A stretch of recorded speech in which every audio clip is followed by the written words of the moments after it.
ऑस्ट्रेलियाविरुद्ध पहिल्या वन डेमध्ये पराभव पत्करल्यानंतर उद्याच्या दुसऱ्या मॅचसाठी टीम इंडियानं कसून सराव केला.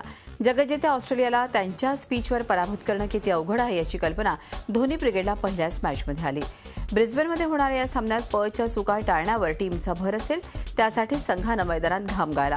पहिल्या वन डेमध्ये नाबाद 171 रनची खेळी करणाऱ्या रोहित शर्मानंही नेमकं याच गोष्टीवर बोट ठेवलंय. नुसतं टॅलेंट असून उपयोग नाही, तर त्याचा योग्य वापर करता यायला हवा, असं रोहित म्हणाला. झी मीडियाचे विशेष प्रतिनिधी सुनंदन लेले यांनी विचारलेल्या प्रश्नांना रोहितनं मराठीत उत्तरं दिली.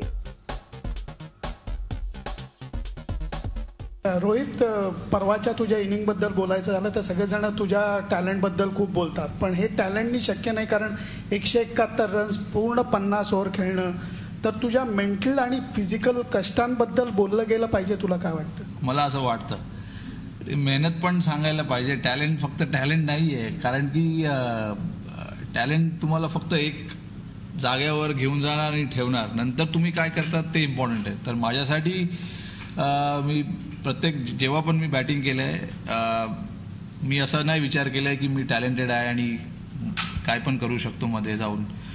मला असं नेहमी असं वाटलंय की आतमध्ये जाऊन जे काय कष्ट करायचं असेल ते करायचं आहे आणि जे काही मेहनत करायचं आहे ते मेहनत करायचं आहे. टॅलेंटनी काय होत नाही. फक्त टॅलेंट, मी जसं सांगितलं आधी, की टॅलेंट तुम्हाला फक्त एक जागेवर जाऊन ठेवणार, नंतर तुमचा हार्डवर्क आहे. रोहित, ह्यूज डिफीट झाला की टीमच्या मोरालवरती एक वेगळा परिणाम होतो. परवा एकदम क्लोज डिफीट झाला, तर अशा वेळेला काय परिणाम होतो? नाही बघा, आमचा मोराल बिलकुल पण डाऊन नाही आहे, कारण की आम्ही चांगलं क्रिकेट खेळलोय. आम्हाला माहिती आहे ते. फक्त एकच गोष्टी आहे, आम्हाला मध्ये ना विकेट काढायला शिकायला पाहिजे. मधल्या ओव्हरमध्ये विकेट कसं काढायचं आणि प्रेशर कसं बिल्ड करायचं ते आम्हाला फक्त लक्षात ठेवायला पाहिजे.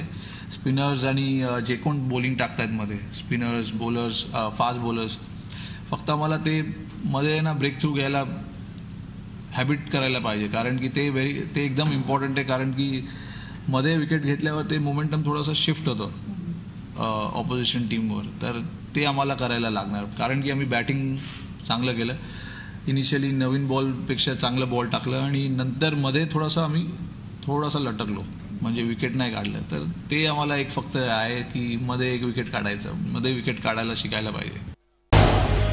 झी 24 तास रहा एक पाऊल पुढे.